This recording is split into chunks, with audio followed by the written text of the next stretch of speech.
نحمده ونصلي على رسوله الكريم اما بعد فاعوذ بالله من الشيطان الرجيم بسم الله الرحمن الرحيم رب اشرح لي صدري ويسر لي امري واحلل عقدة من لساني يفقهوا قولي رب زدني علما اللهم فقهنا في الدين اللهم إني أسألك إيمانا لا يرتد ونعيما لا ينفد ومرافقة محمد صلی اللہ علیہ وسلم فی اعلی جنت الخلد آمین یا رب العالمین۔ کتاب فضائل المدینہ، مدینہ کے فضائل کی کتاب۔ آپ سب جانتے ہیں کہ دور جاہلیت میں مدینہ کا نام یثرب تھا، اور یثرب جو ہے یہ تثریب سے ہے۔ آپ کو معلوم ہوگا کہ جیسے یوسف علیہ السلام نے اپنے بھائیوں سے کہا تھا لا تثریب علیکم الیوم، آج کے دن کوئی ملامت نہیں تم لوگوں پر، کوئی ڈانٹ ڈپٹ نہیں تم لوگوں پر۔ اور یثرب کو یثرب اس لیے کہا جاتا تھا کیونکہ نبی صلی اللہ علیہ وسلم کی ہجرت سے پہلے یہاں آنے والوں کو لوگ ملامت کیا کرتے تھے کیونکہ یہاں کی آب و ہوا اچھی نہ تھی۔ سبحان اللہ، میں کل پرسوں ہی میں نے کہیں پڑھا کہ WHO نے مدینہ طیبہ کو اب دنیا کے سب سے صحت مند شہروں میں رکھا ہے، اور اتنی پاپولیشن ہونے کے ساتھ اتنا صحت مند شہر جو ہے وہ ان میں ٹاپ پر ہیں، جو کنٹریز ان میں مدینہ منورہ بھی ہے۔ اور یہ نبی صلی اللہ علیہ وسلم کی عین دعا ہے، کیونکہ اس سے پہلے تو یہ وباؤں سے بھرا ہوا شہر تھا۔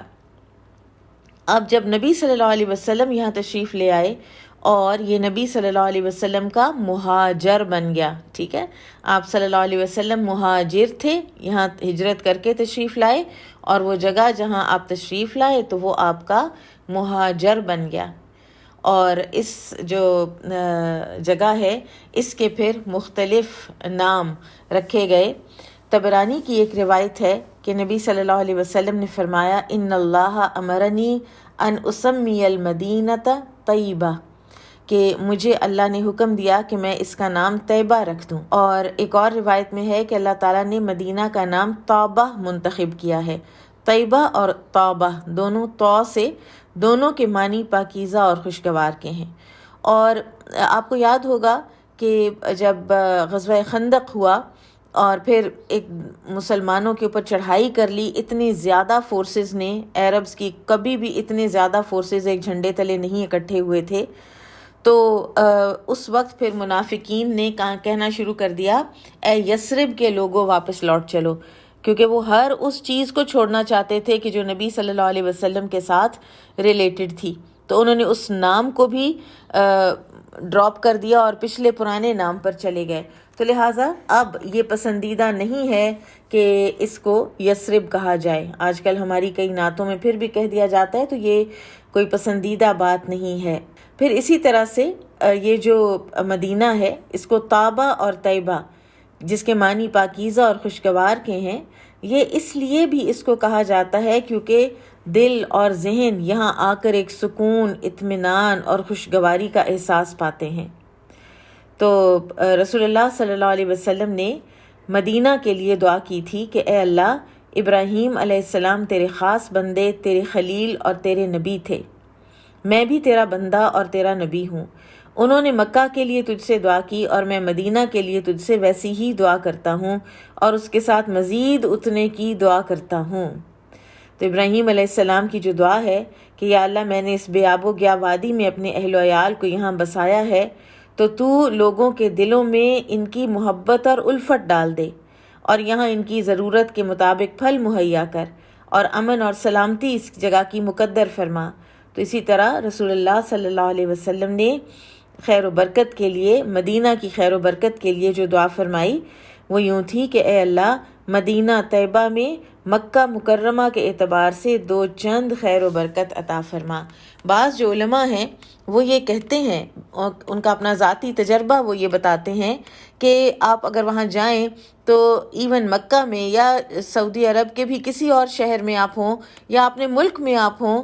تو جتنا آپ کھاتے ہیں اس سے 3 گنا کم جو ہے وہ 1/3 بھی جو ہے وہ آپ مدینہ میں کھاتے ہیں تو آپ سیر ہو جاتے ہیں، اور وہ آپ کو کفایت کرتا ہے، وہ آپ کو کافی ہو جاتا ہے۔ سبحان اللہ، یہ شہر کی برکتیں سب کی سب رسول اللہ صلی اللہ علیہ وسلم کے وجہ سے ہیں، آپ صلی اللہ علیہ وسلم کے ساتھ منسلک ہیں۔ اور اسی طرح سے یہاں پر کسی قسم کی خونریزی نہ کی جائے۔ پھر اسی طرح نبی صلی اللہ علیہ وسلم نے مدینہ طیبہ کے حرم کا اعلان کیا تھا کہ اس جگہ سے اس جگہ تک مدینہ جو ہے وہ حرم ہے، اور نہ اس میں کسی کے خلاف ہتھیار اٹھائے جائیں، اور چارے کی ضرورت کے علاوہ یہاں درختوں کے پتے نہ جھاڑے جائیں۔ تو مکہ سے تھوڑا سا جو فرق ہے وہ یہ ہے کہ مکہ میں جو خود رو گھاس ہے، اذخر کے علاوہ اس میں کسی کے پتے نہیں جھاڑے جا سکتے، لیکن یہاں چارے کے لیے پتے جھاڑے جا سکتے ہیں، اس کے علاوہ پھر یہ حرم ہے۔ پھر اسی طرح سے رسول اللہ صلی اللہ علیہ وسلم نے اس کی حرمت کو مزید اجاگر کرتے ہوئے فرمایا کہ میرا جو امتی ایمان کے ساتھ مدینہ طیبہ یا طیبہ کی سختیوں اور تکلیفوں کو صبر و استقامت سے برداشت کرے گا اور وہاں پڑا رہے گا، میں قیامت کے دن اس کی سفارش کروں گا۔ یہ صحیح مسلم کی حدیث ہے، اور سفارش کا مطلب یہ ہے کہ اللہ تعالیٰ اس کی خطاؤں کو معاف کر دے، یہ سفارش ہوگی، اور اس کے گناہوں سے درگزر فرمائے۔ اور اکثر محدثین کا یہ دستور رہا ہے کہ وہ جب بھی کوئی کتاب لکھتے ہیں تو مناسک حج کے بعد فضائل مدینہ پر مشتمل احادیث بیان کرتے ہیں، اور کیونکہ گو کہ مدینہ کا وزٹ مناسک حج میں سے نہیں ہے، لیکن انسان کی جو اسپریچول گروتھ ہے اس کے لیے انتہائی ضروری یہ ایک سفر ہوتا ہے۔ تو اسی طریقے کی پیروی کرتے ہوئے امام بخاری رحمہ اللہ نے بھی حج اور عمرے کے مسائل کے بعد کتاب فضائل المدینہ کے تحت مدینہ طیبہ کی عظمت میں تقریباً یہ 26 احادیث ہیں، 26 جو انہوں نے بیان کی ہیں۔ اور کتاب کے آخر میں آپ دیکھیں گے کہ امام بخاری نے عمر رضی اللہ تعالیٰ عنہ کا ایک قول، جس کو اثر کہتے ہیں، صحابہ کے ایک اقوال کو اثر کہتے ہیں، تو ایک اثر بیان کیا ہے جس سے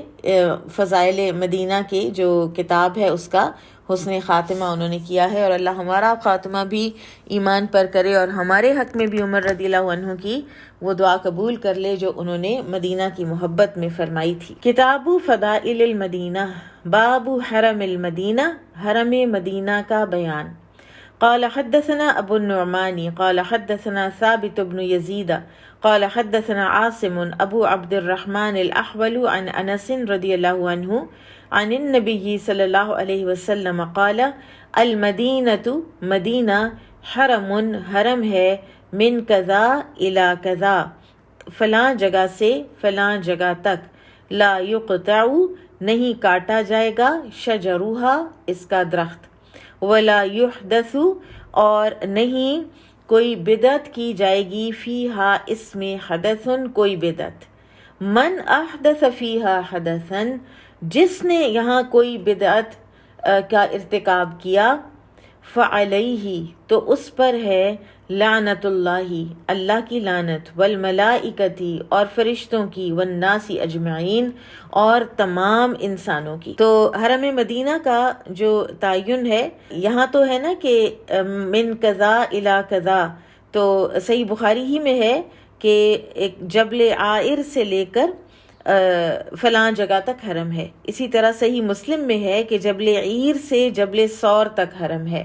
یہ جبل سور وہ غار سور نہیں ہے جو مکہ میں ہے، یہ مدینہ کا ایک الگ معروف مقام ہے، اور ایک بہت چوڑی سی پہاڑی ہے جس کو جبل سور کہا جاتا ہے، احد کے پچھلی جانب ہے یہ۔ ابو ہریرہ رضی اللہ تعالیٰ عنہ کا بیان ہے کہ رسول اللہ صلی اللہ علیہ وسلم نے مدینہ طیبہ کے ارد گرد 12 میل تک سرکاری حرم قرار دیا ہے، اور وہ فرماتے تھے کہ اگر مجھے اس علاقے میں ہرن چرتا نظر آ جائے تو میں اسے خوف زدہ نہیں کروں گا، یعنی میں اس حرم کی اتنی بھی سینکٹیٹی وائلیٹ نہیں کروں گا کہ میں اس ہرن کو خوف زدہ کروں۔ پھر دوسری بات جو یہ ہے کہ وہ ہے مدینہ میں بدعت۔ بدعت ہر جگہ پر ہی غلط ہے، کل بدعت دلالہ وکل دلالت فی النار، ہر بدعت گمراہی ہے اور ہر گمراہی آگ میں لے جانے والی ہے، لیکن جب وہ مدینہ میں کی جائے گی، اللہ کے رسول صلی اللہ علیہ وسلم کے شہر میں کی جائے گی، تو اس کی سنگینی بڑھ جائے گی، لہٰذا اس کے اوپر اللہ کی، فرشتوں کی اور تمام انسانوں کی لعنت ہے۔ کیا یہ ہم کر سکتے ہیں کہ اگر ہم مدینہ میں کسی کو بدعت کرتے دیکھیں تو ہم اس پر اپنی زبان سے لعنت کریں؟ تو ہمیں ایسا کرنے کی ضرورت نہیں ہے، اس لیے کہ وہ تو آٹومیٹیکلی کوئی اگر لعنت والا فعل کر رہا ہے تو اس کے اوپر آٹومیٹیکلی لعنت پڑ رہی ہے، تو ہمیں اپنی زبان سے اس طرح کے الفاظ ادا کرنے سے گریز کرنا چاہیے۔ قال حدثنا ابو معمر قال حدثنا عبد الوارث عن ابي التياح عن انس رضی اللہ عنہ قال قدم النبی صلی اللہ علیہ وسلم، تشریف لائے رسول اللہ صلی اللہ علیہ وسلم المدینۃ، مدینہ میں، وامر، اور آپ نے حکم دیا، ببناء المسجد، مسجد کی تعمیر کا، فقال، تو آپ نے فرمایا، یا بنی النجار، اے بنو نجار، ثامنونی، سمن سے، ثامیم نون سے، مجھ سے قیمت وصول کر لو۔ فقالو، تو انہوں نے کہا، لا نطلب، نہیں ہم طلبگار، ثمنہ، اس کی قیمت کے، الا الی اللہ، مگر اللہ سے۔ فامر، تو آپ صلی اللہ علیہ وسلم نے حکم دیا، بقبور المشرکین، مشرکین کی قبروں کا، فنبشت، تو وہ اکھاڑ دی گئیں، ثم بالخرب، پھر آپ نے یعنی حکم دیا گڑھوں کے بارے میں، فسویت، تو وہ برابر کر دیے گئے، وبالنخل، اور کھجور کے درختوں کا، فقطع، تو وہ کاٹ دیے گئے، فصف النخل، پھر ان کو صفوں میں رکھ دیا گیا، یعنی کھجوروں کو، کھجور کے تنوں کو، قبلۃ المسجد، مسجد کے قبلے کی طرف۔ اور اس حدیث سے امام بخاری کا بیان کرنے کا مقصد یہی ہے کہ مدینہ کے حرم ہونے میں کوئی شک نہیں، لیکن جہاں تک کھجوروں کے کاٹنے کا معاملہ ہے تو وہ ضرورت کے پیش نظر کیا جا سکتا ہے، اور مسجد نبوی کی تیاری مقصود تھی، اور یہ بھی ظاہر ہے کہ اللہ کے اذن سے تھا۔ پیچھے ہم نے پڑھا کہ اللہ تعالیٰ نے مکہ میں ایک دن نبی صلی اللہ علیہ وسلم کے لیے اس کی حرمت کو حلال کیا تھا، تو اسی طرح سے جو قتال کی اجازت ہوئی تھی، آپ پڑھ آئے ہیں پیچھے، تو اسی طرح سے حرم کے ایسے درختوں کو کاٹنا منع ہے جو خود بخود اگے ہوں، اور جن درختوں کو خود کاشت کیا گیا ہو، کوئی لوگوں کے باغات ہوں، تو ایسے درختوں کو کاٹنا، ان کی پیوند کاری وغیرہ کرنا، تو وہ تو منع نہیں ہے۔ اور یہ جن کھجوروں کو کاٹا گیا تھا، یہ بنو نجار کی اپنی کاشت کردہ کھجوریں تھیں۔ حافظ ابن حجر رحمہ اللہ، جنہوں نے فتح الباری لکھی ہے جو کہ صحیح بخاری کی سب سے مشہور شرح ہے، وہ کہتے ہیں کہ کھجوریں کاٹنے کی ضرورت ہجرت کے فوراً بعد پیش آئی، جبکہ مدینہ کو حرم قرار دینے کا واقعہ غزوہ خیبر سے واپسی کا ہے، تو لہٰذا وہ کہتے ہیں کہ یہ ویسے بھی حرم قرار دینے سے پہلے کی بات ہے، مسجد نبوی کی تعمیر، اور اس لیے بھی یہ واقعہ ان لوگوں کی دلیل نہیں بن سکتا جو اس کے پیش نظر حرم مدینہ کو تسلیم نہیں کرتے۔ ہمارے ہاں ایک جو اسٹریم آف علماء ہے کہ جو کہتے ہیں کہ نہیں، مدینہ حرم نہیں ہے، اور حرم جو ہے وہ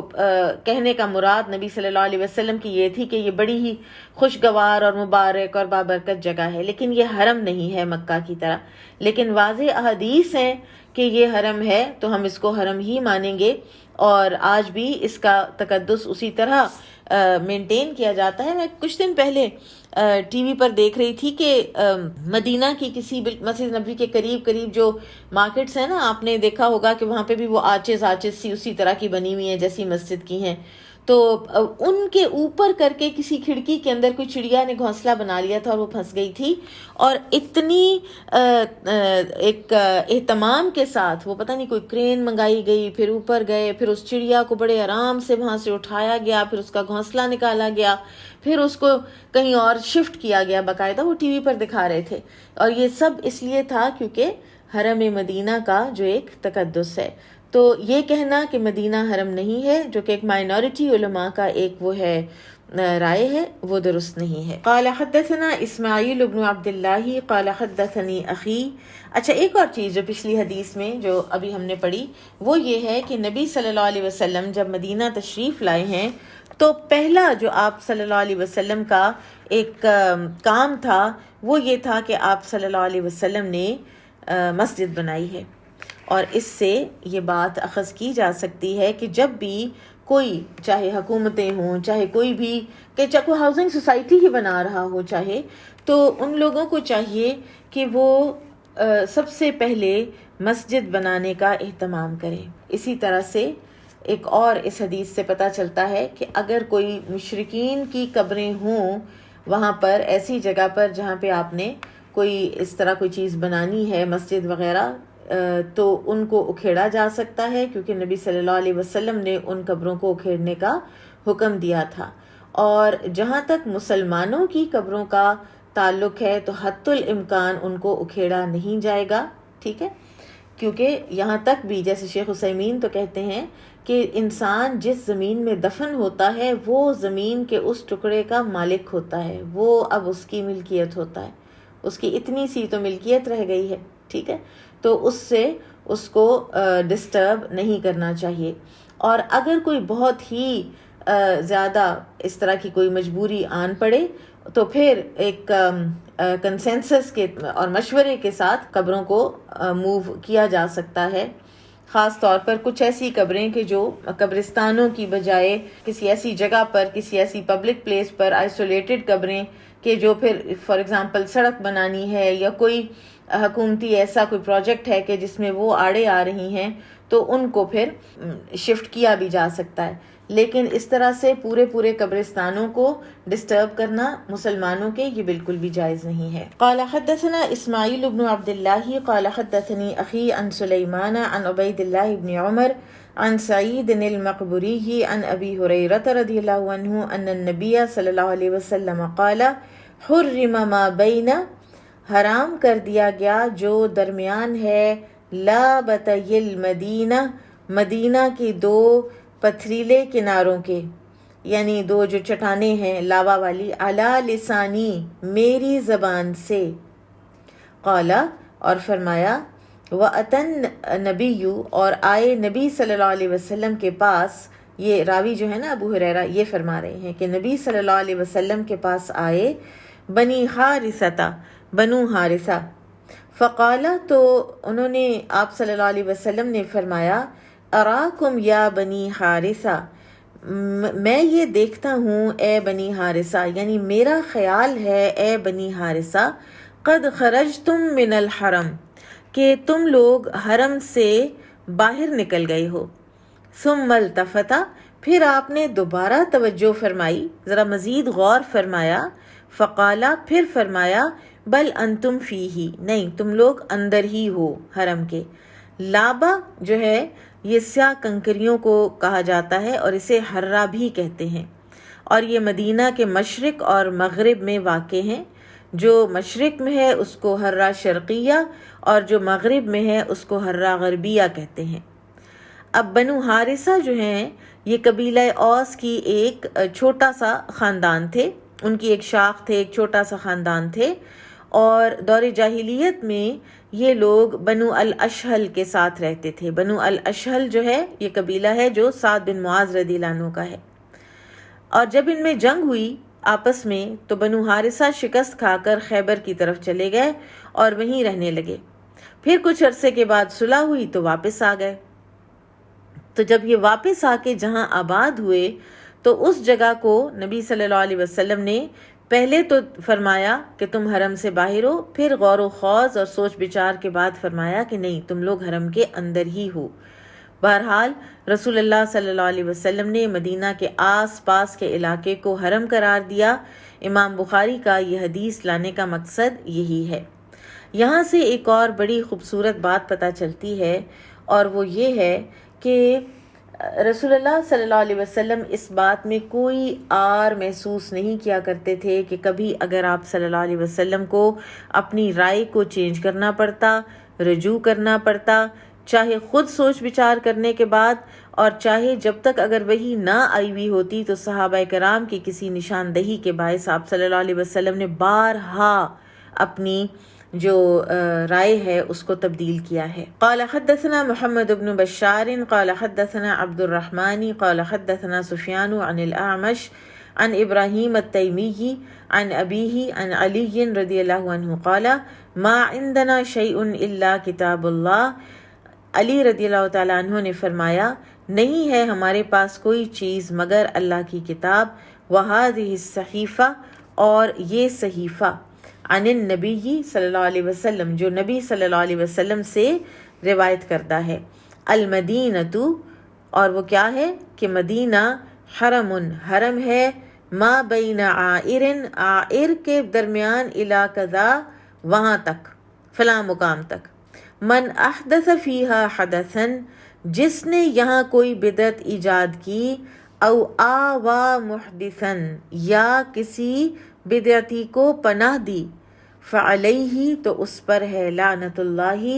اللہ کی لعنت، والملائکتی اور فرشتوں کی، والناس اجمعین اور انسانوں کی، سب کے سب کی،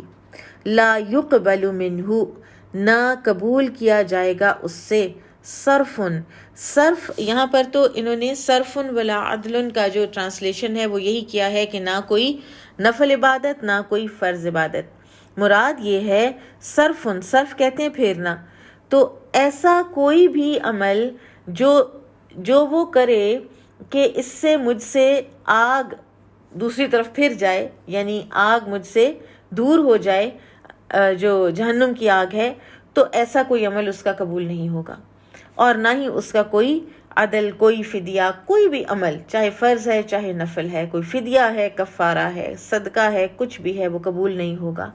اگر اس نے مدینہ کے اندر بدعات رائج کی۔ وقالا اور فرمایا، ذمۃ المسلمین واحدۃ مسلمانوں میں ذمہ یعنی عہد کی پاسداری، واحدۃ مشترکہ ہے، یعنی ایک اگر بندہ کوئی عہد کر لیتا ہے تو دوسرے سارے جو ہیں وہ اس کو پورا کرتے ہیں، مراد یہ ہے فار ایگزامپل جیسے آپ دیکھیں کہ جب ابو العاص بن ربیع جب قیدی بن کر آئے مدینہ میں، تو فجر کی نماز کے شروع ہونے سے پہلے سیدہ زینب بنت رسول اللہ صلی اللہ علیہ وسلم نے پیچھے سے عورتوں کی صفوں میں سے پکار کر فرمایا تھا کہ میں زینب بنت رسول اللہ ہوں اور میں نے ابو العاص کو پناہ دی ہے، تو آپ صلی اللہ علیہ وسلم نے فرمایا تھا کہ جو کوئی بھی مسلمانوں کا کوئی ادنا غلام بھی کوئی پناہ دے گا تو ہم اس کو بھی آنر کریں گے۔ فمن اغفر مسلمن تو جو کوئی مسلمانوں کے عہد کو توڑے، فعلیہ لعنت اللہ والملائکۃ والناس اجمعین تو اس پر اللہ کی لعنت ہے، ملائکہ کی اور تمام انسانوں کی، لا یقبل منہ صرف ولا عدل نہیں قبول کیا جائے گا اس سے نہ کوئی نفل نہ کوئی فرض، ومن تولا قوما اور جس کسی نے موالات کر لی کسی قوم سے، بغیر اذن موالیہ بغیر اجازت کے اپنے آقاؤں کے، یعنی کسی غلام نے اگر جا کر کسی اور کے ساتھ موالات کر لی، وہ کسی اور کا غلام بن گیا بغیر اپنے آقاؤں کی اجازت کے، تو فعلیہ لعنت اللہ والملائکۃ والناس اجمعین تو اس غلام پر بھی لعنت ہے اللہ کی اور فرشتوں کی اور تمام انسانوں کی، لا یقبل منہ صرف ولا عدل نہیں قبول کیا جائے گا اس سے بھی کوئی نہ نفل اور نہ کوئی فرض۔ قال ابو عبداللہ یعنی امام بخاری رحمہ اللہ فرماتے ہیں، عدل سے مراد فداء یعنی فدیہ ہے، اور حدیث جو ہے اس سے بھی لائے امام بخاری اس لیے ہے کہ مدینہ طیبہ کے حرم ہونے کی اس میں دلیل ہے۔ باب فضل المدینہ مدینہ کی فضیلت، وَأَنَّهَا تَنْفِي النَّاسِ اور یہ کہ یہ برے لوگوں کو نکال دے گا، یہ نکال دیتا ہے، نفی کر دیتا ہے کچھ لوگوں کی اور ان لوگوں کی کہ جو اس میں رہنے کے قابل نہیں ہیں ایمان کے لحاظ سے۔ قال حدثنا عبد الله بن يوسف قال اخبرنا مالك عن يحيى بن سعيد قال سمعت ابا الحباب سعيد بن يسار يقول سمعت ابا هريرة رضي الله عنه يقول قال رسول الله صلی اللہ علیہ وسلم امرت بقریة کہ رسول اللہ صلی اللہ علیہ وسلم نے فرمایا، امرت مجھے حکم دیا گیا ہے، بقریة ایسی بستی کا، تأکل القرى جو کھا جائے گی، جذب کر لے گی اپنے اندر دوسری بستیوں کو، یقولون اور اس کو لوگ کہتے ہیں یثرب وہی المدینہ جبکہ وہ مدینہ ہے، تنفی الناس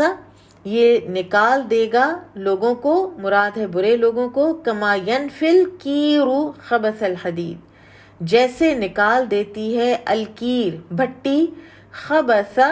میل کچیل، الحدید لوہے کا۔ لوہے کو جب بھٹی میں ڈالا جاتا ہے تو اس کا میل کچیل نکل جاتا ہے اور وہ صاف ستھرا جو پیور میٹل ہے وہ نکل آتا ہے، لیکن اس کو اس سے بھٹی میں سے گزرنا پڑتا ہے۔ اسی طرح مدینہ بھی ایک بھٹی کی طرح سے لوگوں کو، ایمان والوں کو رکھ لیتا ہے اور باقیوں کو میل کچیل کو نکال باہر کرے گا۔ اور اس حدیث میں بھی مدینہ کی فضیلت بیان کی گئی ہے۔ آپ دیکھیں کہ رسول اللہ صلی اللہ علیہ وسلم کی یہ پیشن گوئی حرف بحرف پوری ہوئی،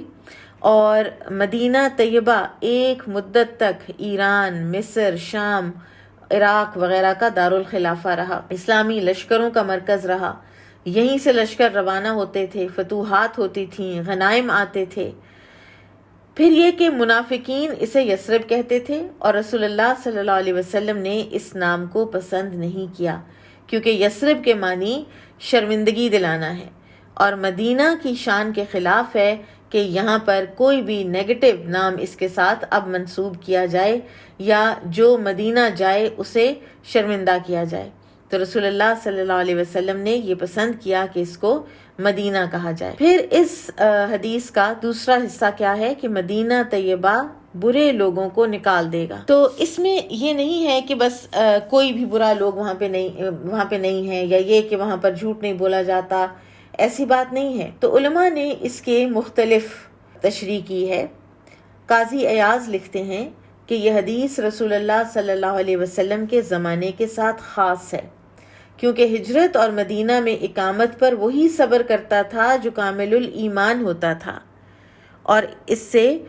وہ جو ایک اور حدیث ہے کہ ایک اعرابی آیا تھا جس نے بیعت کی، پھر دوسرے دن آیا کہ مجھے سخت بخار ہو گیا ہے اور میرا مال اسباب بھی لٹ گیا ہے، تو آپ میری یہ بیعت واپس لے لیں۔ تو نبی صلی اللہ علیہ وسلم نے فرمایا تھا کہ بیعت جو ہے وہ آپ نے واپس نہیں لی تھی، مفہوم ہے حدیث کا۔ امام نبوی رحمہ اللہ لکھتے ہیں کہ اس حدیث کا مصداق دجال کے وقت ہوگا، کہ کب مدینہ یہ کرے گا، وَأَنَّهَا تَنْفِي النَّاسِ، کہ جب دجال کا خروج ہوگا اور جب مدینہ سے بہت سے منافقین نکل کر دجال سے مل جائیں گے۔ حافظ ابن حجر فرماتے ہیں کہ احادیث کے اعتبار سے دونوں زمانے، یعنی نبی صلی اللہ علیہ وسلم کا دور اور دجال کا زمانہ مراد لیے جا سکتے ہیں۔ اور پھر یہ ضروری نہیں کہ مدینہ سے تمام شریر لوگ نکل جائیں گے، بلکہ مطلب یہ ہے کہ مدینہ طیبہ مسلسل ان کی چھانٹی کرتا رہے گا،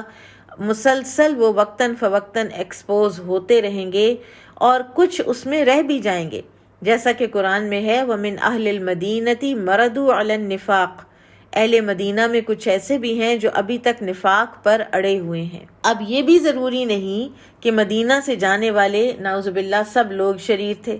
یہ ڈیپینڈ کرے گا کہ کوئی کس نیت سے نکل رہا ہے، ٹھیک ہے؟ کوئی دجال کے ساتھ جا ملنے کے لیے نکل رہا ہے تو وہ پھر اس میں آئے گا، اس ضمن میں، ورنہ مدینہ کو چھوڑا ہے معاذ بن جبل رضی اللہ عنہ نے، ابو عبیدہ بن جراح، عبداللہ بن مسعود، طلحہ بن عبید اللہ، زبیر بن عوام، عمار بن یاسر، بلال رضی اللہ تعالیٰ عنہ، انہوں نے مدینہ چھوڑ کر دوسرے شہروں میں اپنی اقامت اختیار کی تھی، حالانکہ یہ اکابر صحابہ تھے، اور ان کا مدینہ چھوڑنے کا مقصد کیا تھا کہ تاکہ یہ دین کو مختلف علاقوں میں پھیلا سکیں۔ تو جو نیت ہوگی اس کے مطابق جج کیا جائے گا، کسی کو بھی آپ کسی بھی معاملے میں ایک ہی لاٹھی سے نہیں ہانک سکتے۔ باب المدینۃ طابہ، مدینہ کا ایک نام طابہ ہے۔ قال حدثنا خالد بن مخلد قال حدثنا سلیمان قال حدثني عمرو بن يحيى عن عباس بن سهل بن سعد عن ابي حميد رضي الله عنه قال اقبلنا مع النبي صلی اللہ علیہ وسلم، ہم آئے نبی صلی اللہ علیہ وسلم کے ساتھ من تبوک سے، حتی اشرفنا، یہاں تک کہ ہم چڑھ آئے یا ہم قریب پہنچے، علی المدینتی، مدینہ کے، فقالا، تو آپ نے فرمایا ہذہ طابہ، یہ طابہ ہے۔ کچھ اور نام ہیں جیسے مدینہ کے المدینہ، المطیبہ، المسکینہ، الدار، مجبورہ، منیرہ، محببہ، محبوبہ، قاسمہ، الایمان۔ اور یہ تاریخ کی کتابوں میں یہ اس کے علاوہ بھی بہت سے نام جو ہیں مدینہ کے وہ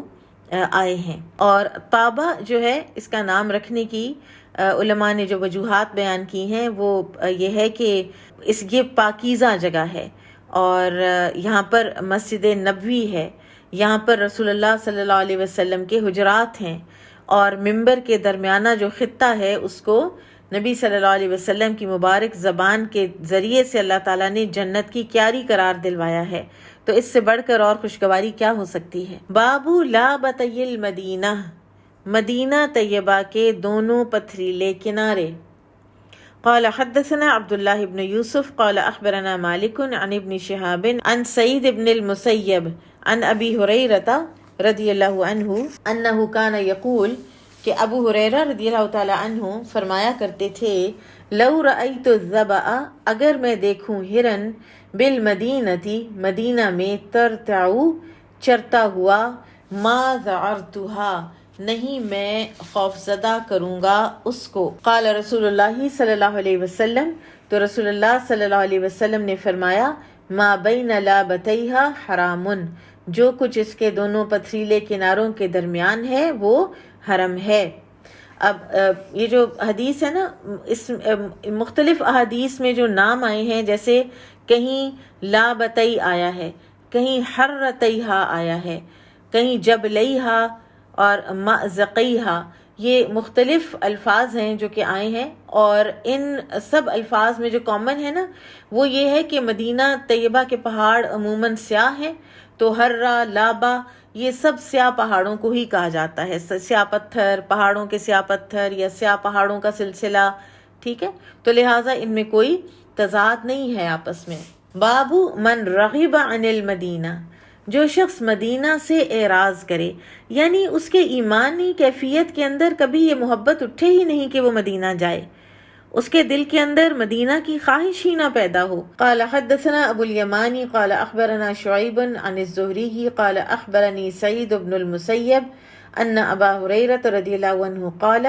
سمعت رسول اللہ صلی اللہ علیہ وسلم یقول تترکون المدینہ، کہ نبی صلی اللہ علیہ وسلم نے فرمایا کہ تم لوگ چھوڑ جاؤ گے مدینہ کو،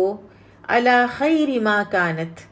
بہت اچھی حالت میں جس میں وہ ہے، لا یغشاہا، نہیں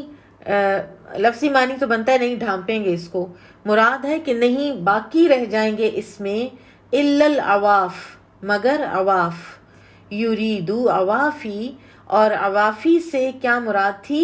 السباعی، درندے، والطیر، اور پرندے، وآخر من یحشر، اور بالکل آخر میں جو یہاں آئیں گے، رائیانی، یہ دو چرواہے ہوں گے، من مزینہ، مزینہ قبیلے کے، یریدان المدینہ، یہ مدینہ آنے کا ارادہ کریں گے، ینعقانی بغنمہما، یہ دونوں آوازیں دیں گے اپنی بکریوں کو، ویجدانہا، اور وہ پائیں گے اس کو یعنی مدینہ کو، وحوشن، وحشی جانوروں سے بھرا ہوا، حتی اذا بلغا ثنیۃ الوداع،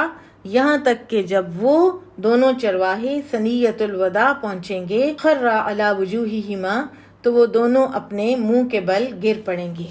اور ایک اور حدیث میں آتا ہے کہ قیامت کے نزدیک مدینہ آخری شہر ہوگا جو تباہی اور بربادی سے دوچار ہوگا. ہر کمال کو زوال والا جو اصول ہے وہ بالآخر مدینہ طیبہ پر بھی لاگو ہو جائے گا.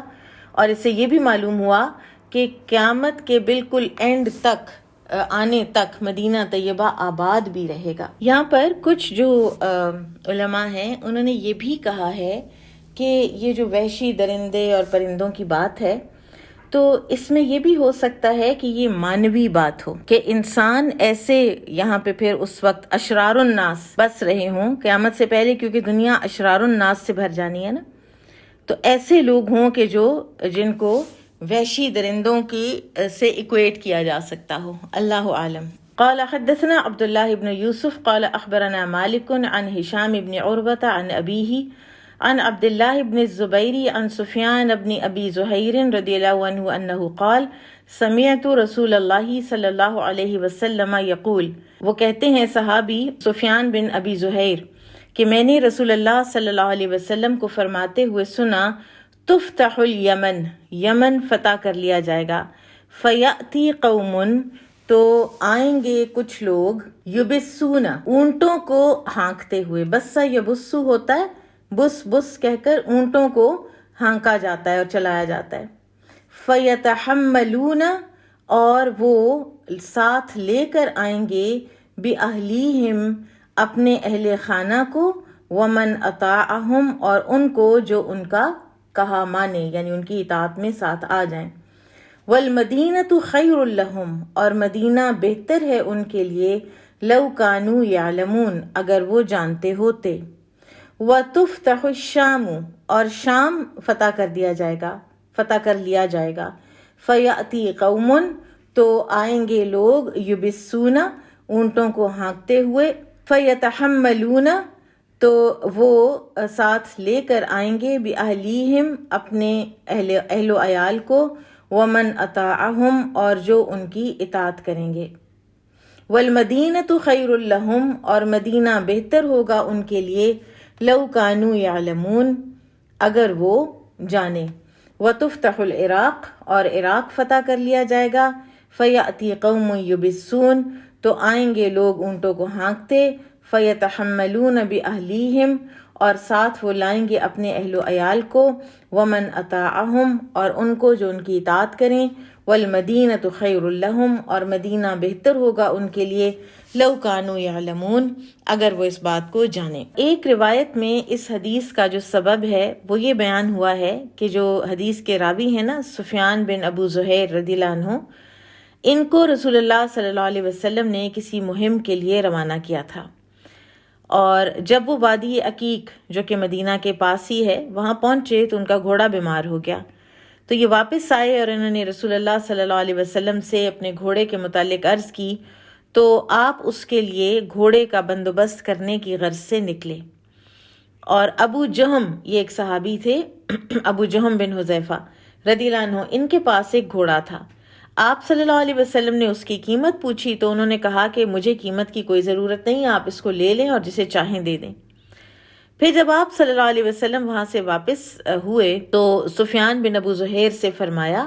کہ مدینہ طیبہ کی آبادی اس مقام تک آ جائے گی، یعنی ایک فردر ایک مقام تک پہنچے، اور یہ فرمایا، اور پھر آپ صلی اللہ علیہ وسلم نے فرمایا کہ شام فتح ہوگا، مدینہ کے لوگ وہاں جائیں گے تو اس کی خوشحالی اور زرخیزی انہیں خیرہ کر دے گی، کاش کہ مدینہ کی قدر و قیمت انہیں معلوم ہو، بہرحال ان کا مدینہ طیبہ میں رہنا بہتر ہوگا۔ اور رسول اللہ صلی اللہ علیہ وسلم کی جو یہ پیش گوئی تھی یہ حرف بحرف پوری ہوئی، اور حدیث میں جو ترتیب دی گئی ہے اسی ترتیب کے مطابق یہ علاقے فتح ہوئے ہیں۔ تو رسول اللہ صلی اللہ علیہ وسلم کے عہد مبارک اور ابو بکر رضی اللہ عنہ کے دور خلافت میں یمن فتح ہوا، پھر عراق،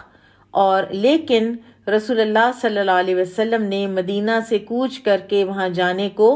پسند نہیں فرمایا، کیونکہ مدینہ کا حرم ہونا، وہاں پر وحی آنا، وہاں برکتیں اترنا، یہ تو اور کہیں نہیں ہے نا، یہاں جو رحمتیں اور برکتیں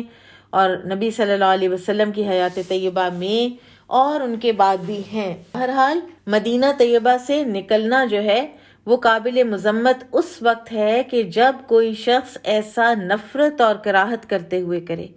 یعنی مدینہ سے نفرت اور کراہت کرتے ہوئے کوئی وہاں سے نکلے تو وہ قابل مذمت ہے، ورنہ اگر کوئی جہاد کے لیے، حصول علم کے لیے، تبلیغ دین کے لیے یا کسی اور دنیاوی ضرورت کے لیے جاتا ہے تو وہ اس وعید سے خارج ہے۔ بابن الایمان یعرض الی المدینہ، ایمان سمٹ آئے گا مدینہ کی طرف۔ قال حدثنا ابراہیم بن المنذر قال حدثنا انس بن عیاض قال حدثني عبید اللہ عن خبیب بن عبد الرحمن عن حفص بن عاصم عن ابی ہریرہ رضی اللہ عنہ ان رسول اللہ صلی اللہ علیہ وسلم قال ان الایمان، بے شک ایمان، لیعرض، البتہ سمٹ آئے گا، الی المدینہ، مدینہ کی طرف، کما جیسے تعرضو سمٹ آتا ہے الحیۃ سانپ الی جحرہا اپنے بل کی طرف۔ قرب قیامت کے وقت ایمان کو مدینہ میں ہی پناہ ملے گی صرف، اور لوگ اپنا ایمان بچانے کے لیے جن کو اپنے ایمان کی فکر ہوگی وہ مدینہ کی طرف کا رخ کریں گے، یہاں کی طرف پھر سے ہجرت ہوگی اور یا یہاں پر سکونت اختیار کرنے کی کوشش کریں گے، اور جن کو ایمان کی فکر نہیں ہوگی وہ تو ویسے ہی دجال سے جا ملیں گے، وہ تو اگر مدینہ میں رہتے بھی ہوئے تو وہ یہاں سے نکل کر دجال سے جا ملیں گے، اور اس طرح ایمان ساری دنیا میں سے نکل کے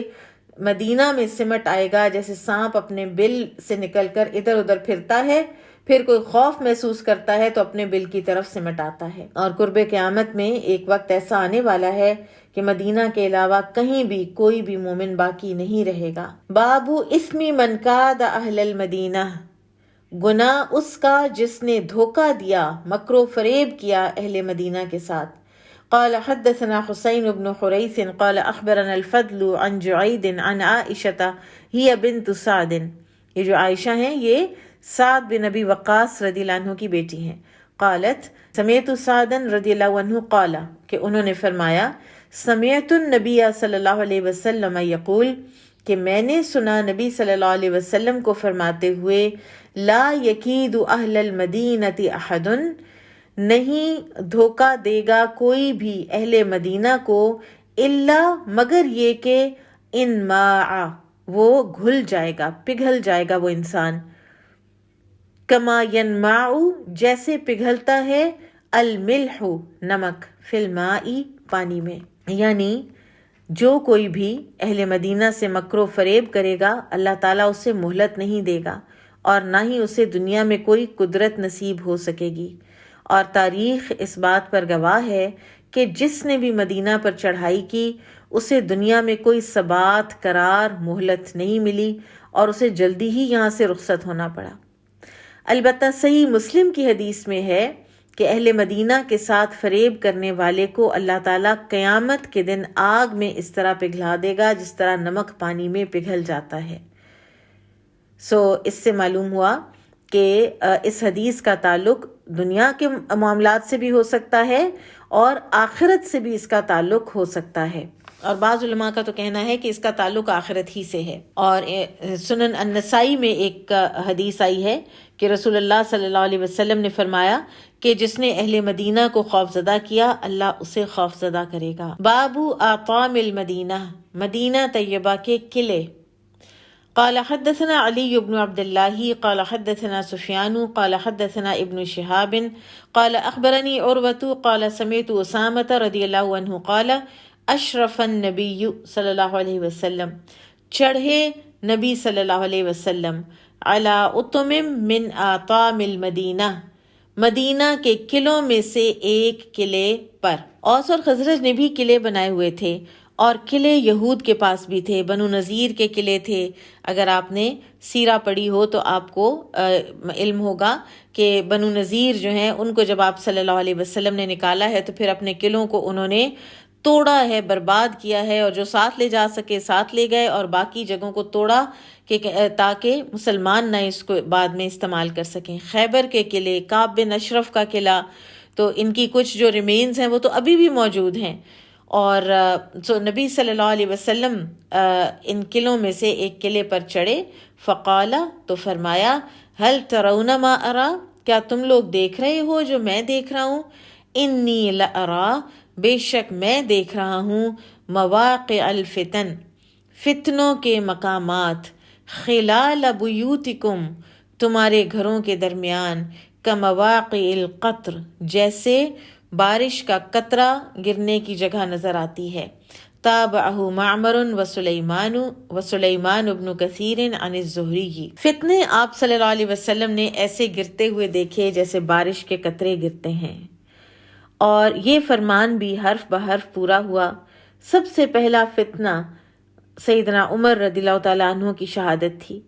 اور پھر اس کے بعد یہ دروازہ جب ٹوٹا حضرت عمر رضی اللہ تعالیٰ عنہ کا، تو اس کے بعد پھر مسلمان جو ہیں وہ سیدھی نہیں ہوئی کمر مسلمانوں کی. پھر عثمان رضی اللہ تعالیٰ عنہ کی شہادت ہوئی، پھر اس کے بعد علی رضی اللہ عنہ شہید کیے گئے، اور پھر کیسے کیسے مسلمانوں کے اوپر وقت آئے ہیں. اور پھر آپ دیکھیے کہ اس سے فتنوں سے مراد کچھ بھی ہو سکتا ہے نا. یہ شورش اور اس طرح کی جو چیزیں تھیں، ان کے علاوہ بھی جب میں یہ پڑھ رہی تھی تو مجھے خیال آ رہا تھا کہ پتہ نہیں اللہ سبحانہ و تعالیٰ نے اپنے نبی کو صلی اللہ علیہ وسلم کیا دکھایا ہے اس وقت، کیا کچھ دیکھا ہے انہوں نے، آج کیا فتنے نہیں ہیں. آپ دیکھیں کہ ایک دفعہ جب انسان وہاں جاتا ہے تو وہاں کے پہ جو فوڈ چینز ہیں، آپ دیکھیں ساری کی ساری جو ہیں وہ ہیں جو کوئی ان کا اصل اونر یہودی ہے، کوئی اصل اونر عیسائی ہے. اور پھر اسی طرح سے یہ جو برانڈڈ چیزیں اور دنیا کی اتنی زیادہ فراوانی ہے. اور اللہ تعالیٰ نے ان 2 شہروں میں منع فرمایا ہے یہود نصارہ کی انٹری، لیکن چاہے وہ انٹر نہیں بھی ہوئے فزیکلی بحیثیت انسان، اور نہیں ہو سکیں گے، قیامت تک دجال بھی نہیں ہو سکے گا، لیکن اس کا کلچر، اس کی ساری جو وہ چاہتا ہے کہ یہاں پہ نظر آئے لوگوں کو. آپ ایک ٹی وی کا وہ آن کر دیتے ہیں تو ہر چیز آپ کے سامنے وہاں پر بھی کھل جاتی ہے. تو پتہ نہیں اللہ عالم کہ اللہ سبحانہ و تعالیٰ نے اپنے نبی کو کیا فتنے اس وقت دکھائے ہیں کہ انسان لوگ مدینہ میں مسجد نبوی کے قرب میں نیبرہڈ میں پتہ نہیں کیا کیا کچھ دیکھ رہے ہوتے ہیں، کیا کیا کچھ ہو رہا ہوتا ہے، اللہ عالم. بہرحال بات قلعوں کی ہو رہی ہے کہ قلعے جو ہیں یہ حفاظتی اقدامات کے طور پر تعمیر کیے جاتے تھے. خاص طور پر یہ جو آرکیٹیکچر ہے یہ یہود کو آتا تھا، اور انصار نے بھی ان کی دیکھا دیکھی کچھ قلعے بنائے، لیکن یہود جیسے مضبوط اور گرینڈ قلعے انصار کے نہیں تھے بہرحال، لیکن ان کے بھی تھے. اور مقصد یہ ہوتا تھا کہ جنگوں میں سیکیورٹی ہو، عورتوں کی، بچوں کی، اور دشمن کی نقل و حرکت کو بھی دور سے دیکھا جا سکے. بابن لا يدخل الدجال المدینہ، دجال مدینہ میں داخل نہیں ہو سکے گا. قال حدثنا عبد العزیز ابن عبد اللہ قال حدثنی ابراہیم ابن سعد عن ابیہ عن جدہ عن ابی بکرۃ رضی اللہ عنہ عن النبی صلی اللہ علیہ وسلم قال لا يدخل المدینہ، مدینہ میں داخل نہیں ہوگا رعب المسیح الدجال، مسیح الدجال کا روب اور خوف مدینہ میں داخل نہیں ہوگا. لہا یومئذ، اس دن اس کے ہوں گے، مدینہ کے ہوں گے 7 ابواب، 7 دروازے، علی کل باب ملکان، اور ہر دروازے پر 2 فرشتے پہرا دیں گے. قال حدثنا اسماعیل قال حدثنی مالک عن نعیم بن عبد اللہ المجمر عن ابی ہریرہ رضی اللہ عنہ قال قال رسول اللہ صلی اللہ علیہ وسلم علی انقاب المدینہ، مدینہ کے دروازوں پر، انقاب نقب سے، ٹھیک ہے، سوراخ، تو دروازے مدینہ کے، اوپننگز مدینہ کی، ملائکہ فرشتے ہوں گے. لا يدخلھا، نہیں داخل ہوگا اس میں، الطاعون، طاعون کی بیماری، ولا الدجال، اور نہ ہی دجال. رسول اللہ صلی اللہ علیہ وسلم کے عہد مبارک میں مدینہ طیبہ کے ارد گرد کوئی فصیل نہیں تھی، اور نہ ہی اس میں کوئی دروازے نصب تھے، لیکن کہا جاتا ہے کہ اب اس کی حفاظت کا اس طرح سے انتظام اور کام جو ہے وہ شروع ہو چکا ہے کہ اس کے کچھ اس طرح سے بنا دیے جائیں، اللہ عالم. اور مدینہ طیبہ میں دجال خود تو کیا داخل ہو سکے گا، اس کا خوف بھی داخل نہیں ہو سکے گا. اور اللہ تعالیٰ اہل مدینہ کی حفاظت کے لیے وہاں فرشتوں کو تعینات کر دیں گے جو دجال کو مدینہ میں داخل نہیں ہونے دیں گے. اور اسی طرح رسول اللہ صلی اللہ علیہ وسلم کی دعاؤں کا نتیجہ ہے کہ وہاں کوئی بھی عام وبائی امراض، طاعون وغیرہ نہیں پھیلتے. اور یہ جو مسیح الدجال ہے یہ 2 الفاظ ہیں. ایک مسیح، اس کی وجہ یہ ہے کہ ایک تو اس کی ایک آنکھ مسخ ہوگی، اور دوسری وجہ یہ بتائی جاتی ہے کہ وہ سیاحت کرے گا، ساری زمین میں چکر لگائے گا.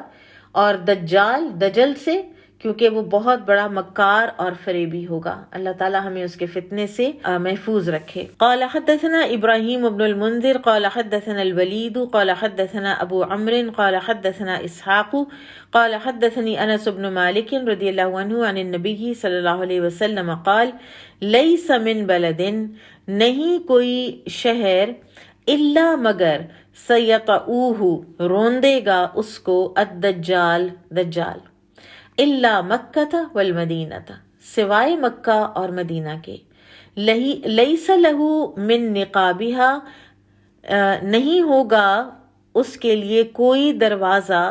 نقبن کوئی دروازہ، الا علیہ الملائکہ مگر یہ کہ اس کے اوپر فرشتے ہوں گے، صافین صفیں باندھے ہوئے، یحرسونہا جو کہ اس کا پہرا دے رہے ہوں گے. ثم ترجف المدینہ، پھر زلزلہ آئے گا مدینہ میں، ہلا مارا جائے گا مدینہ، بِأہلہا اپنے مکینوں سمیت، ثلاث رجفات 3 دفعہ کا زلزلہ، 3 دفعہ ہلا مارا جانا. فَيُخْرِجُ اللَّهُ كُلَّ كَافِرٍ وَمُنَافِقٍ، تو اللہ تعالیٰ نکال دے گا اس میں سے ہر کافر اور ہر منافق کو. اب جنہوں نے یہ احادیث پڑھ رکھی ہوں گی اور وہ ان حالات میں سے گزر رہے ہوں گے جب دجال کا خروج ہو چکا ہوگا، تو ان کو اچھی طرح پتا ہوگا کہ ہمیں کہاں رہنا چاہیے. اس کے باوجود جو لوگ کافر اور منافق ہوں گے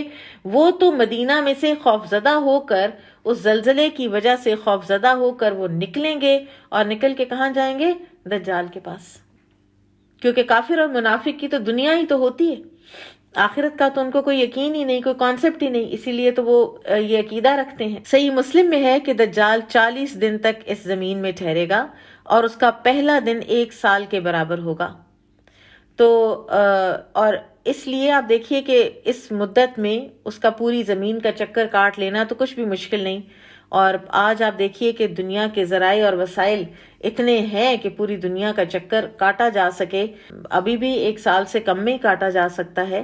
اور لیکن حرمین میں اس کا داخلہ ممنوع ہوگا. اور تیسرے جھٹکے کے بعد مدینہ میں صرف خالص اہل ایمان رہ جائیں گے جن کا کہ دجال کوئی بھی نقصان نہیں کر سکے گا. قال حدثنا يحيى بن بكير قال حدثنا الليث عن عقيل عن ابن شهاب قال اخبرني عبيد الله بن عبد الله بن عتبة ان ابا سعيد الخدري رضي الله عنه قال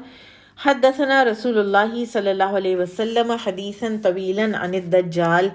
ہمیں رسول اللہ صلی اللہ علیہ وسلم نے دجال کے بارے میں ایک طویل حدیث بتائی. فَكَانَ فِي مَا حَدَّثَنَا بِهِ أَنْ قَالَ، تو جو آپ نے ہمیں باتیں بتائیں ان میں سے یہ بھی تھا، یأتی الدجال، آئے گا دجال، وہو محرم علیہ، اور اس کے اوپر حرام ہوگا، ان يدخل نقاب المدینہ، کہ وہ مدینہ کے دروازوں سے داخل ہو. ينزل بعد الصباح، تو وہ اترے گا ایک شوریلی ایک جو زمین ہے اس پر، التی بالمدینہ، جو مدینہ کے باہر ہے. فَيَخْرُجُ إِلَيْهِ يَوْمَئِذٍ، تو اس کی طرف نکل کر مدینہ سے جائے گا اس دن،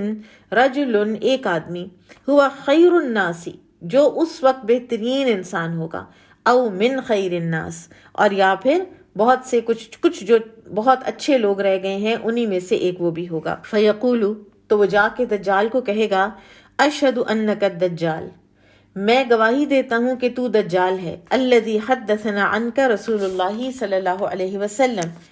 جس کے بارے میں ہمیں رسول اللہ صلی اللہ علیہ وسلم نے بتایا حدیثہ اپنی احادیث میں.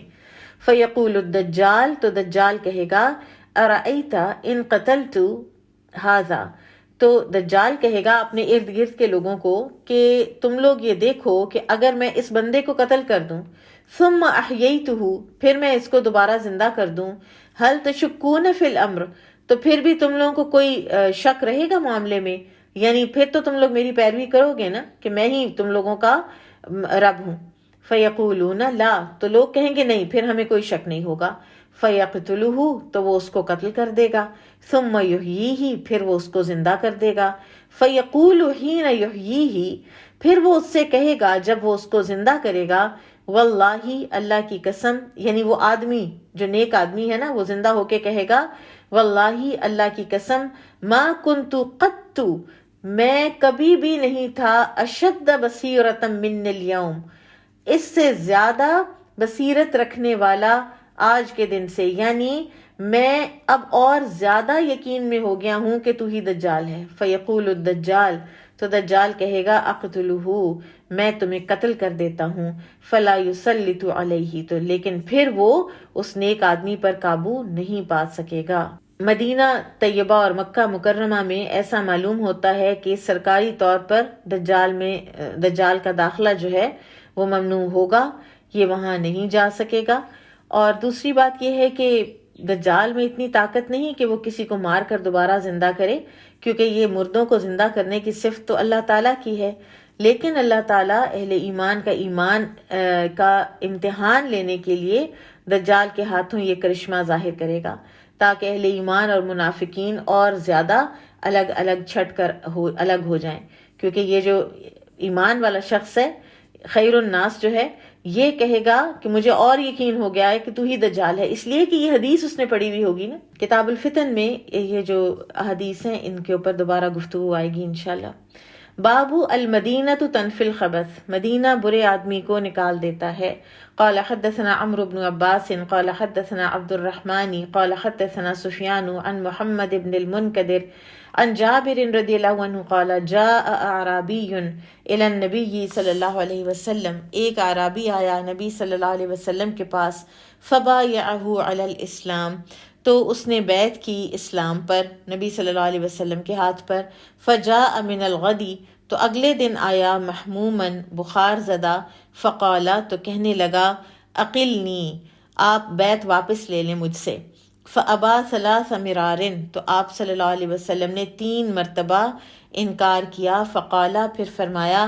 المدینۃ، مدینہ کلکیر، بھٹی کی طرح ہے، تنفی خبثہا، یہ نکال باہر کرتی ہے بری چیز کو، وتنسع طیبہا، اور عمدہ چیز کو پہلے سے بھی خالص کر دیتی ہے۔ قال حدثنا سلیمان بن حرب قال حدثنا شعبة عن عدي بن ثابت عن عبد الله بن يزيد قال سمعت زيد بن ثابت رضي الله عنه يقول لما خرج رسول الله صلى الله عليه وسلم إلى أحد، کہ جب نکلے نبی صلی اللہ علیہ وسلم احد کی جانب، رجع ناس من اصحابہ، تو آپ کے ساتھیوں میں سے کچھ واپس چلے گئے۔ فقالت فرقۃ، تو ایک ان میں سے جماعت نے کہا نقتلہم، ہم انہیں قتل کر دیتے ہیں، یعنی جو ہمیں چھوڑ کے چلے گئے ہیں۔ وقالت فرقۃ، تو ایک اور فرقے نے کہا لا نقتلہم، نہیں ہم قتل نہیں کریں گے، یعنی وہ جو منافقین عبداللہ بن ابی اپنے 300 ساتھیوں کے ساتھ الگ ہو گیا تھا، تو بعض نے مسلمانوں نے کہا کہ انہیں تو ہم آج ہی قتل کر دیں، تو دوسروں نے کہا نہیں ہمیں نہیں قتل کرنا چاہیے۔ فنزلت، تو یہ آیت نازل ہوئی، فما لکم فی المنافقین فئتین، کیا ہے تمہیں کہ منافقوں کے بارے میں تمہاری 2 رائے ہو گئی ہیں، تم 2 گروہوں میں بٹ گئے ہو۔ وقال النبی صلی اللہ علیہ وسلم، تو نبی صلی اللہ علیہ وسلم نے فرمایا انہا تنفی الرجال، کہ مدینہ تو خود ہی نکال دیتا ہے لوگوں کو، کما تنفی النار خبث الحدید، جیسے آگ لوہے کا میل کچیل نکال دیتی ہے۔ اب آپ دیکھیے کہ مدینہ سے جو باہر سے لوگ آتے ہیں نا، جو اسلام کی خواہش رکھتے ہوئے مسلمان ہوئے اور مدینہ آئے، لیکن یہاں آ کر ان کے دلوں میں خرابی پیدا ہو گئی، تو ایسے لوگوں کو مدینہ اپنے اندر پناہ نہیں دیتا۔ پھر یہ بھی ہے کہ ایسے لوگ جو ہیں وہ کوئی ثبات قرار نہیں پا سکتے۔ آپ دیکھیں کہ عبداللہ بن ابی، اس کے کہتے ہیں کہ اس کا آخری جو ایک کوئی فیروزہ یا کوئی سٹون ہیرا کوئی رہ گیا تھا اس کے تاج میں جڑنے والا، جب نبی صلی اللہ علیہ وسلم تشریف لائے ہیں اور اس کی بادشاہی کے سارے خواب دھرے کے دھرے رہ گئے۔ کہاں اس کا یہ سٹیٹس کہ اوس اور خزرج دونوں مل کے اس کو اپنا بادشاہ بنانے پر تیار ہو گئے ہیں، اور کہاں یہ کہ چند سالوں میں، خاص طور پر سن 5 ہجری میں غزوہ بنو المستلق کے بعد کوئی اس کو پوچھنے والا نہیں تھا، جہاں یہ جاتا تھا وہاں اس کی ڈانٹ ڈپٹ ہوتی تھی، اس کے اپنے لوگ اس سے بات کرنا چھوڑ گئے تھے، اور پھر یہ وہیں بے نام موت مر گیا۔ تو ایک فزیکل بھی ہوتا ہے نکال باہر کرنا، اور ایک یہ بھی کہا جا سکتا ہے کہ ان کی سگنیفیکنس ہی ختم ہو جاتی ہے، وہ بالکل لوز کر جاتے ہیں معاشرے میں اپنا وہ مقام جو ان کا تھا، ایک عزت والا، ایک رکھ رکھاؤ والا، ایک وزاداری والا۔ سبحان اللہ۔ اسی طرح سے یہ کہ ورنہ تو آپ دیکھیں کہ مدینہ میں منافقین تو رہتے تھے، وہاں پہ مرے وہیں پہ دفن ہوئے، اور یہ بھی کہا گیا ہے کہ مدینہ طیبہ کا یہ جو وصف ہے نا کہ یہ نکال باہر کرتا ہے لوگوں کو، جیسے لوہے سے میل کچیل آگ کے ذریعے سے نکل جاتی ہے، تو یہ وصف رسول اللہ صلی اللہ علیہ وسلم کے عہد مبارک کے ساتھ خاص تھا، ہو سکتا ہے کہ ایسا ہو، اور آپ کے دور میں مدینہ طیبہ سے نفرت کرتے ہوئے وہی نکلتا تھا جس کے دل میں ایمان کا شائبہ تک نہ ہوتا تھا۔ اور یہ بھی ممکن ہے کہ اس کا تعلق دجال اکبر یعنی جو بڑا دجال ہے اس کے آنے کے ساتھ مخصوص ہو، کیونکہ اس کی آمد پر مدینہ نے جھٹکوں کے ذریعے سے ان تمام لوگوں کو نکال دینا ہے جو کہ کفر اور نفاق کی مرض میں مبتلا ہیں۔ کافر جو ہے، جو ٹیکنیکلی کافر ہے، وہ تو وہاں پہ ہوگا ہی نہیں، کیونکہ وہ تو انٹر ہی نہیں کر سکتا۔ تو پھر یہ وہ نفاق والے لوگ ہیں جو روحانی مریض ہیں، دنیا کے مریض ہیں، دنیا کی محبت میں گرفتار ہیں، ان کو نکالے گا۔ اللہ تعالیٰ ہمیں ایسے لوگوں میں کرے کہ اگر ہم اس وقت موجود ہوں تو ہم مدینہ سے محبت کرنے والے ہوں اور مدینہ سے کبھی بھی نہ نکلنے والے ہوں، آمین۔ قال حدثني عبد الله بن محمد قال حدثنا وهب بن جرير قال حدثنا أبي سمعت يونس عن ابن شهاب عن أنس رضي الله عنه عن النبي صلى الله عليه وسلم قال اللهم اجعل بالمدينة، اے اللہ تو بنا دے مدینہ کو ضعف ما جعلت بمکہ من البرکہ، ڈبل، دو گنا جو تو نے بنائی مکہ میں برکت، یعنی مکہ سے ڈبل برکت عطا فرما تو مدینہ کو۔ تابعہ عثمان بن عمر عن یونس قال حدثنا قتیبۃ قال حدثنا اسماعیل بن جعفر عن حمید عن انس رضی اللہ عنہ ان النبی صلی اللہ علیہ وسلم کان اذا قدم من سفر، کہ نبی صلی اللہ علیہ وسلم جب تشریف لاتے سفر سے، فنظر الی جدرات المدینہ، پھر جب آپ دیکھتے مدینہ کی دیواریں، اودع راحلتہ، تو اپنی سواری کو تیز چلاتے، وَإِنْ كَانَ عَلَى دَابَّةٍ، اور اگر ہوتے کسی سواری پر، حرکہا، تو اس کو ایڑی لگاتے تیز چلانے کے لیے، کیوں؟ من حبہا، مدینہ کی محبت میں۔ سبحان اللہ۔ بابو کراہیت النبی صلی اللہ علیہ وسلم ان تعر المدینہ، ناپسندیدگی نبی صلی اللہ علیہ وسلم کی کہ اس بات پر مدینہ کو ویران کیا جائے۔ تعرا عین را یا عریان، عریانیت، بیر کر دینا۔ قال حدثني ابن سلام قال اخبرنا الفزاري عن حميد الطويل عن انس رضی اللہ عنہ قال اراد بنو سلمہ نے ارادہ کیا ان يتحولوا، کہ وہ منتقل ہو جائیں، الى قرب المسجد، مسجد نبوی کے قریب، یعنی مدینہ جو ایک آباد بستی تھا، کچھ ایسے مکان تھے جو مدینہ مسجد نبوی سے ظاہر ہے کہ دور تھے۔ تو یہ جو بنو سلمہ تھے، انہوں نے کہا کہ ہم اپنا قبیلہ، اپنی جگہ چھوڑ کر کوئی جگہ مسجد نبوی کے قریب آ کے تو اپنے گھر بنا لیتے ہیں۔ فکریہ رسول اللہ صلی اللہ علیہ وسلم، تو ناپسند فرمایا اس بات کو رسول اللہ صلی اللہ علیہ وسلم نے، ان تعر المدینہ، کہ مدینہ کو بے آباد کیا جائے، یعنی ظاہر ہے جس جگہ کو وہ چھوڑ کر آئیں گے وہ بے آباد ہو جائے گی نا۔ وقال یا بنی سلمہ، اور آپ نے فرمایا اے بنو سلمہ، الا تحتسبون آثارکم، کیا تم نہیں ثواب لینا چاہتے اپنے قدموں کے نشانوں کا بھی، یعنی جتنا چل چل کے آؤ گے اتنے ہی ثواب ملیں گے۔ فاقاموا، تو وہ وہیں رک گئے، وہ انہوں نے نقل مکانی سے اپنا ارادہ جو ہے وہ بدل دیا۔ امام بخاری جو یہ حدیث یہاں پر لائے ہیں اور یہ جو عنوان یہاں پہ انہوں نے بنایا ہے، تو اس سے ان کا مقصد یہ ہے کہ مدینہ کی اقامت کو ترک کرنا شریعت کی نظر میں پسندیدہ نہیں ہے، بلکہ یہ تو ایک مسلمان کے لیے عین سعادت ہے کہ جسے وہاں اطمینان کے ساتھ اقامت مل جائے، ٹھیک ہے۔ اور بہرحال پھر وہی بات کہ اسلام کی ترویج اور اشاعت کے لیے اگر چھوڑنا پڑے تو جیسے متعدد صحابہ نے چھوڑا، اور پتہ نہیں انہوں نے کس دل سے چھوڑا ہوگا، تو بہرحال اس لیے پھر انسان نکل بھی سکتا ہے، جا بھی سکتا ہے۔ قال حدثنا مسدد عن يحيى عن عبيد الله بن عمر قال حدثني خبيب بن عبد الرحمن عن حفص بن عاصم عن ابي هريره رضي الله عنه عن النبي صلى الله عليه وسلم قال ما بين بيتي، جو کچھ ہے میرے گھر کے، و ممبری، اور ممبر کے درمیان جو ایریا ہے، روضۃ، باغ ہے، من ریاض الجنہ، جنت کے باغوں میں سے۔ اور عام زبان میں ہم کیا کہتے ہیں؟ ریاض الجنہ، ہم ریاض الجنہ گئے، ہم نے ریاض الجنہ میں 2 نفل پڑھے۔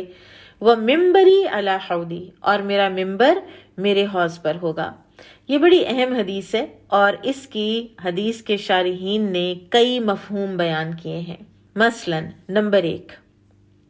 کہ اس کا کیا مطلب ہے، کہ یہ جو درمیانی حصہ ہے یہ روضۃ من ریاض الجنہ ہے اور میرا ممبر حوض پر ہوگا، تو اس کا مطلب کیا ہے؟ نمبر 1، رسول اللہ صلی اللہ علیہ وسلم کے گھر اور ممبر کا درمیانی علاقہ رحمت کے نزول اور سعادت حاصل کرنے میں جنت کے باغ کی طرح ہے۔ نمبر 2، اس میں عبادت کرنے سے انسان جنت میں پہنچ جاتا ہے۔ نمبر 3، یہ مقام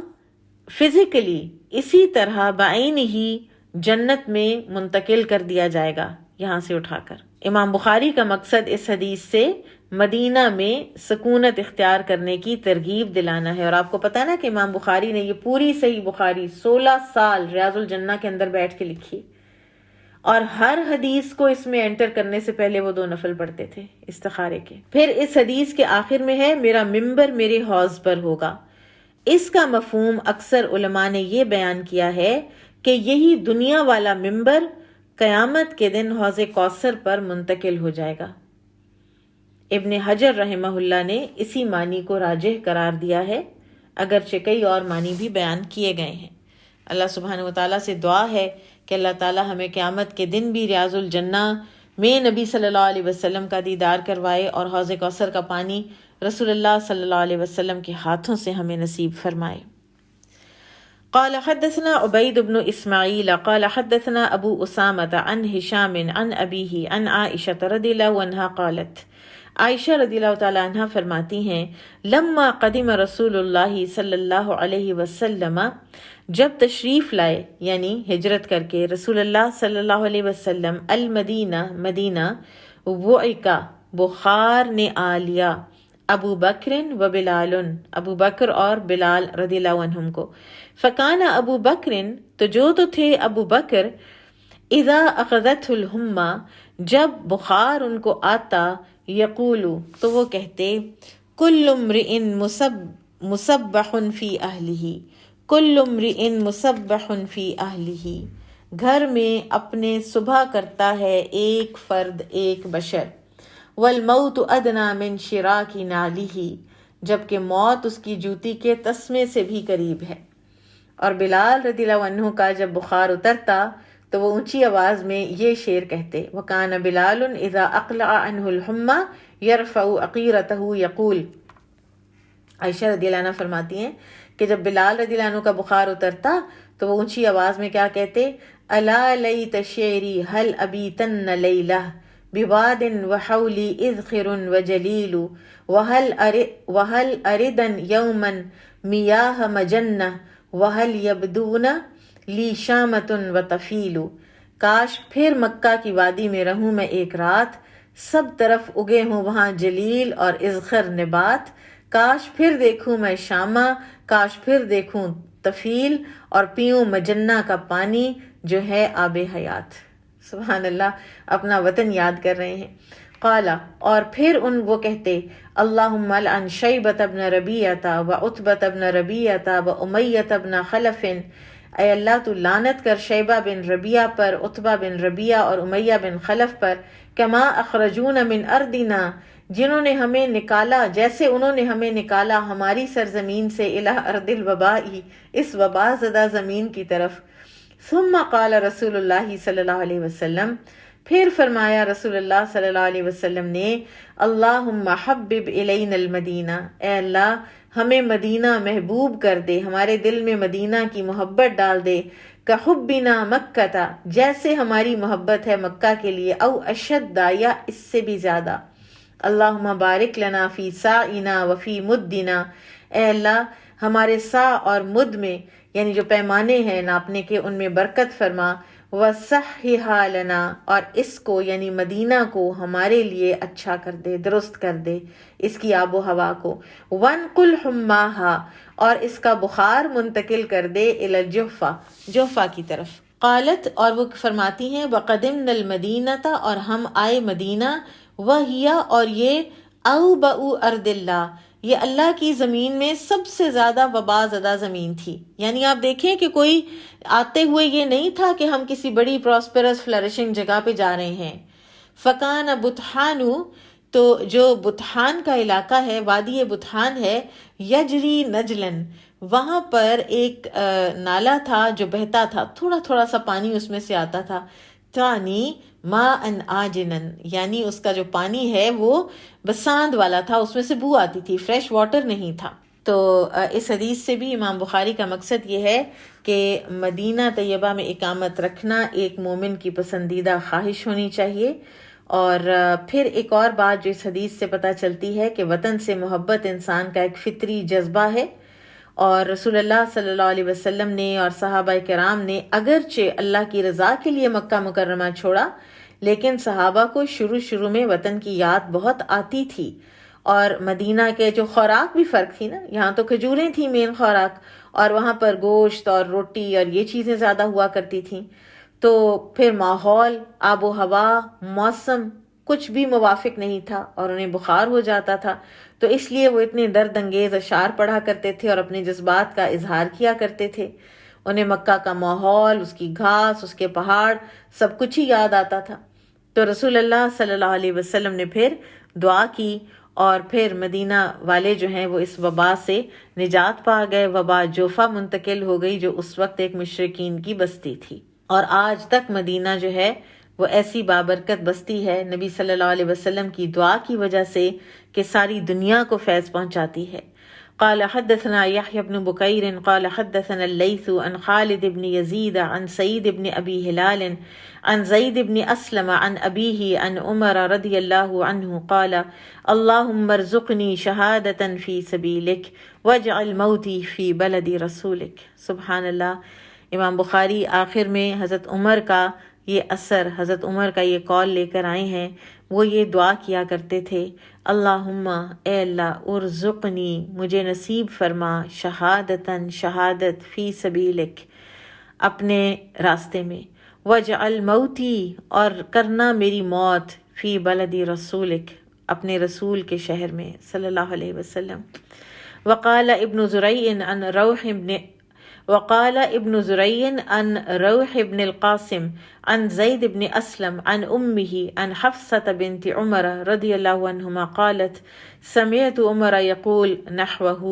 وقال هشام عن زيد عن أبيه عن حفصة سمعت عمر رضي الله عنه۔ یہاں پر اب حفصہ رضی اللہ عنہ سے بھی یہ ایک ترک ہے کہ جس میں وہ بتاتی ہیں کہ نبی صلی اللہ علیہ وسلم یہ فرمایا کرتے تھے۔ اس دعا کا ایک پس منظر بیان کیا گیا ہے کہ ایک صحابی ہیں عوف بن مالک اشجعی،